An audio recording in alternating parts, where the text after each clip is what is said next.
Bonjour à toi, cher spectateur. Et donc, alors qu'il vient de sortir en salle, pourquoi ne pas revenir sur les deux longs métrages Bob l'éponge qui sont sortis au cinéma, avec donc le premier, Bob l'éponge le film, sorti en 2004. Donc, quasiment pile 10 ans avant la sortie du nouveau long métrage qui vient de débarquer en salle. Il est donc réalisé par Stephen Hillenburg, le réalisateur et le créateur du personnage de Bob l'éponge. Et il nous raconte l'histoire de Bob qui va essayer de retrouver la couronne du roi des océans, Neptune, pour éviter au capitaine Krabs de se faire frire pendant que Plankton va essayer de prendre le contrôle de Bikini Bottom.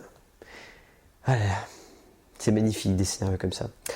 Ce n'est évidemment que la base d'un film qui est un super divertissement, il faut bien le reconnaître.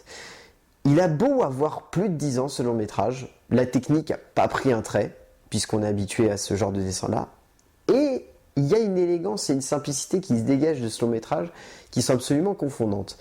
Le personnage de Bob l'éponge, donc, faut-il le rappeler, donc créé par Stephen Hillenburg, est un personnage complètement fantasque, complètement délirant, d'éponge qui vivrait dans le fond des océans avec son ami Patrick l'étoile, son copain Carlo le tentacule, et Monsieur Krabs et Sandy l'écureuil, enfin bref, toute une pléiade de personnages absolument magnifiques.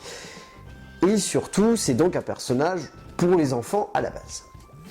L'avantage, c'est que Bob l'éponge, le film, a ce petit plus qui fait par exemple la force des œuvres comme Shrek, qui ont un second degré absolument magnifique pour les adultes. Bob l'éponge, c'est ça. Bob l'éponge, le film, premier du nom, c'est ça. C'est beaucoup d'élégance dans du second degré, dans des références au long métrage que les adultes connaissent, ou à la culture pop que les adultes connaissent. Et de ce point de vue-là, c'est vraiment très élégant. Au niveau du scénario, le scénario a été écrit par une pléthore de scénaristes, parmi lesquels on retrouve Stephen Hillenburg, donc le créateur de Bob l'éponge, Derek Drymon, Kent Osborne, Aaron Springer, Paul Tibbitt et Tim Hill. Paul Tibbitt qui réalisera donc le long métrage qui vient juste de sortir en salle. Au niveau du scénario, il n'y a pas grand chose à en dire. Tout est bien fait, tout est simple, tout est direct, tout est élégant, enfin voilà. C'est vraiment d'une simplicité absolument parfaite. Et de ce point de vue-là, il n'y a pas vraiment à se plaindre. Au niveau de la mise en scène, c'est plutôt ça qui est intéressant. Au niveau de la mise en scène, il y a une bonne utilisation du dessin. Il y a surtout une très bonne utilisation de l'arrière-champ, du jeu avec les caméras, du jeu avec les personnages. Enfin, c'est très élégant de ce point de vue-là au niveau de la mise en scène. Steven Hillenburg a vraiment réussi, et c'est surtout ça qui marche en fait dans l'ensemble du métrage, à se détacher de la série télé. Le long métrage se prend tel quel, comme un bloc. On n'a pas la sensation que c'est un épisode de la série. Il y a des relents des fois, mais c'est vraiment que des relents. Sinon, dans l'ensemble, on a vraiment la sensation que c'est un film à part entière. Que c'est un long métrage avec un personnage qui sort peut-être d'une série télé, mais il y a très peu de moments où on fait vraiment des références ouvertes à la série télé. Il y a le générique au début, il y a les premiers plans, mais sinon après on se détache complètement de ça. Et de ce point de vue-là, c'est vraiment très réussi. Ça marche vraiment bien et on demande que ça, ce genre de long métrage. Et c'est vraiment ça qui fonctionne. C'est l'ambiance en fait qui fonctionne tout simplement tout au long du film. On a vraiment l'impression d'avoir un bon moment de régression, quoi.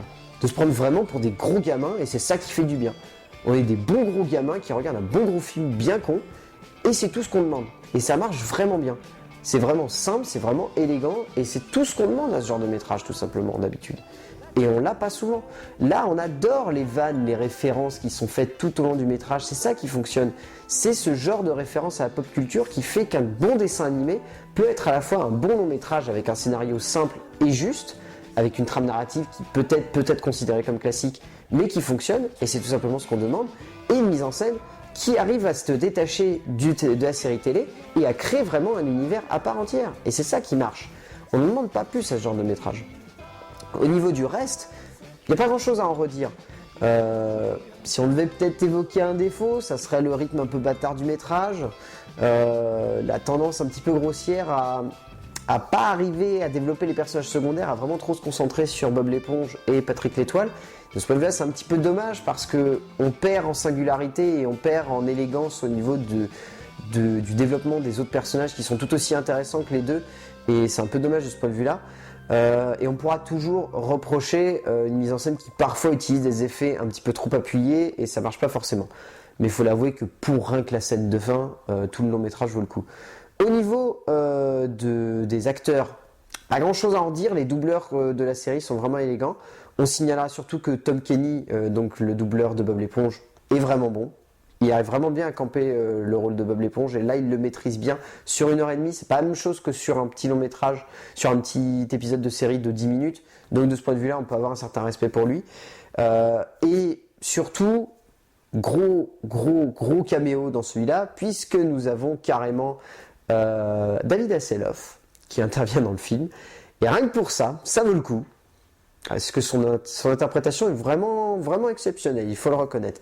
Et au niveau du doublage, tout petit clin d'œil, il y a une actrice qui depuis est devenue une grosse star, qui double un des personnages secondaires. Il faut le retrouver. Mais quand on le sait, c'est vraiment très drôle. À vous de trouver. Mais c'est vrai, c'est très drôle de la retrouver dans ce genre de métrage. À l'époque, elle n'était pas très connue, donc résultat, c'est pas vraiment surprenant. Mais c'est assez drôle de la retrouver dans ce genre de métrage. Donc oui, Bob l'éponge, premier du nom, c'était une bonne surprise en 2004. Ça marchait vraiment bien, c'était vraiment cool, c'était vraiment fun. Et on n'en demandait pas plus à ce genre de métrage. Et donc, on se demandait ce qu'allait pouvoir donner en salle la suite. Ça, nous le verrons dans une autre vidéo. A plus!